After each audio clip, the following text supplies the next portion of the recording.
Greetings! Welcome to the Hot Dogs, Horseshoes, and Hand Grenades Quick Start Guide. In this video, we're going to be going over all of the core interactions and controls for the game to get you up and running nice and quick. We're going to start off by taking a look at our controllers here. Yours might look a little different than mine if you're running on the Rift, but in both cases, we have these little interaction spheres on the tip of our controllers. This, as far as the game is concerned, is where your hands are. And it's a small little precise dot like this instead of a big trigger for your hand because there are a lot of small objects in H3 that we need that precision for, like bullets. And so we're going to start off by talking about how we pick up and drop objects. We do this by intersecting our interaction sphere with an object, and on the Vive, we pull the trigger, like so. For large objects like this, it's a sticky interaction, meaning I don't have to hold the trigger, I just click it and release it. For smaller objects, simpler ones, we actually have to keep the trigger held, and when we release it, we drop that object. With sticky interactions on the Vive, we actually have to click the grip button here to drop the object. On Rift, this is different. You're always using the grab buttons on the sides of your controllers, and you're always holding them down. It's just that's the ergonomics of that platform. So then now that we know how to pick up objects, there might be other sorts of controls for those objects that are relevant to us. This is going to vary object to object, firearm to firearm. They're in various sorts of groups. We'll go over in a moment how to find some of those controls, but in the case of something like our handgun here, let's pick that up. So we've got this in our hand. We've got our magazine. I'm holding my trigger down to hold this. I'm going to load it like so. I'm going to hover my hand over the slide. You'll notice the interaction sphere lights up. That tells us there's an interaction here of relevance. So I'm going to grab my slide, pull it back, and release it. I've now chambered around, and I can pull the trigger to fire. Wonderful. Now that I'm out of ammo for my handgun, I want to get the magazine out of it. This requires using one of the touchpad interactions for this firearm. In this case, it's touchpad down. Now, when you hear me say that, touchpad down, touchpad left, or see it referred to in the item spawner, what that means is that we're clicking in the lower quadrant of the touchpad. In the case of the Rift, you're pulling the joystick down so that it's located in the lower area of its movement range, and then clicking it in. So I'm going to do that now, and that drops our mag out of our gun. And that's how to use a touchpad interaction. An example of this as well for something like, say, a rifle is we're going to load it. We're going to grab our charging handle on the rear, pull that back, and release it. Then we go to fire, and nothing happens. That's because our fire selector is still set to safe, so we need to cycle it over to semi. We do that by clicking touchpad left. It's now on semi, and it can fire. Beautiful. So that is how you use that type of interaction for a rifle.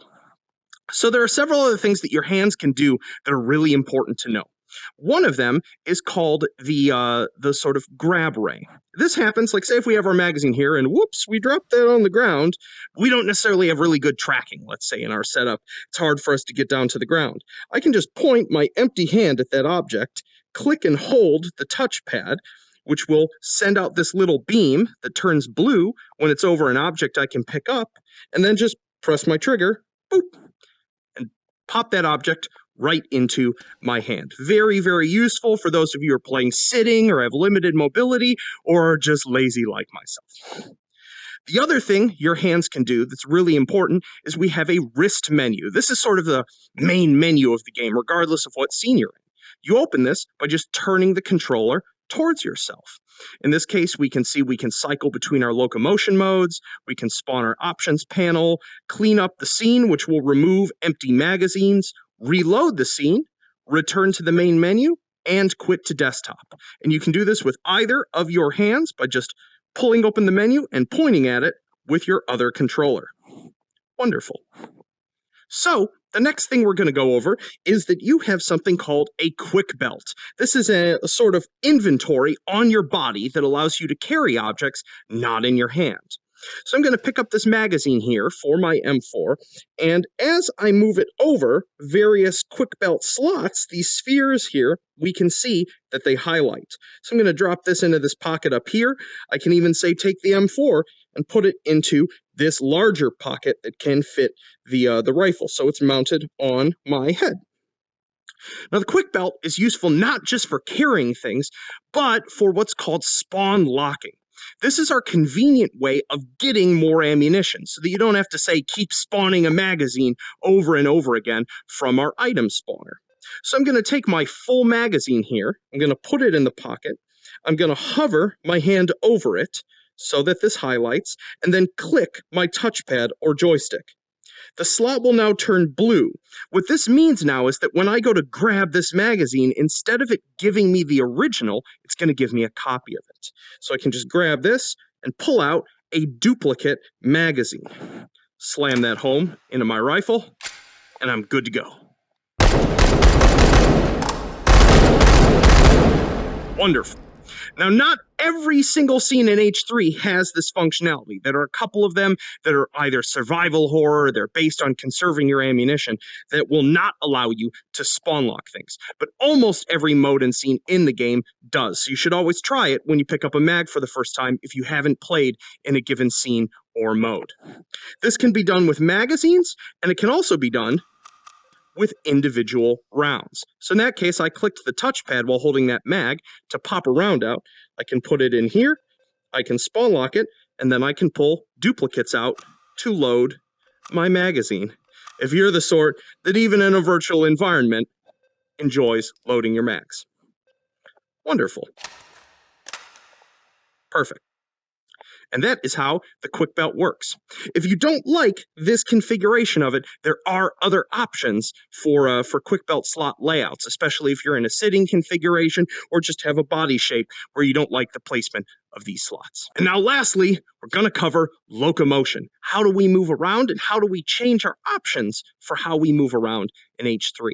For this, I'm going to go ahead and bring up my options panel in my wrist menu. So I do that by turning the controller towards me, pointing at spawn options panel, boom, and it pops up this huge panel for me to work with.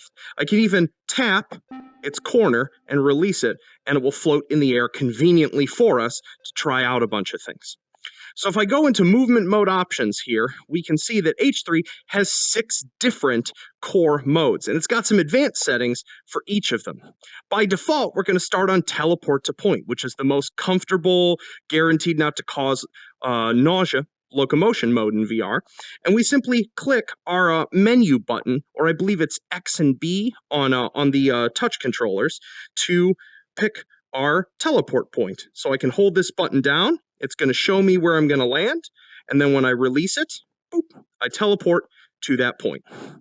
Click over here, and there we have it. We've got dash, which is like a super fast slide, similar to teleport, but instead of just appearing where we're going to go, we get a little bit of a fast transition. Some folks like that because it ends up giving you a little more connection between where you were and where you end up. We've got a touchpad / joystick locomotion style that is closest to what you would be familiar with playing a game in a sort of WASD way. It does assume, for the most part, that you are in a room scale config and can still turn 360 degrees. And the way that this works is that you have to click the menu button to engage locomotion on a given controller. You essentially toggle it on and off. We can steal it from one controller to the other with the menu buttons, and when it's active on a controller, we basically just touch or click in our joystick or touchpad to move forward, back, strafe left and right. If you're interested in this type of movement, I heavily recommend opening up the advanced options. There's a whole bunch of different ways that you can tune this in terms of the controller orientation, movement occurs on touching or clicking, what lateral does, whether it's a strafe or a snap turn, and how fast you're going to move. Everyone's comfort and preferences with this type of locomotion are different, and so we try to make it as flexible as possible for you. We have a linear slide to point, which is basically like a very slow dash. which some folks prefer. Honestly, this one turns my stomach a little bit. And then we have arm swinger, which allows us to basically move by holding down one or more menu buttons and moving our hands rapidly. This is great for those of you who want to really sort of have a physical experience of locomotion. And then lastly, for front-facing users, we have a joystick teleport, which is robo recall style, where we basically click forward, we engage it with our menu button, and then we click over to an area by clicking forward on the joystick or touchpad, and then we rotate around by moving our finger around the edge of the touchpad, which will be where we end up facing after we teleport. Wonderful. And if you want to jump between a bunch of these rapidly, you can just use the wrist menu here to toggle quickly between them. So I can just jump straight to teleport, come over here, and then jump over to arm swinger and arm swinger around. So you can freely jump between them at will. So that just about has it for our quick start guide. We're going to be posting more videos soon where we do a deep dive into various sorts of functionality, be they firearm classes, attachments, and some of the other idiosyncratic things that you can do in H3. Hopefully this gets you started. Remember just to be patient with it, have some curiosity, play around with objects, and if you run into any brick walls with getting anything working or control problems, just please feel free to post on our Steam community forum or our subreddit /r/H3VR. Thanks very much. Peace.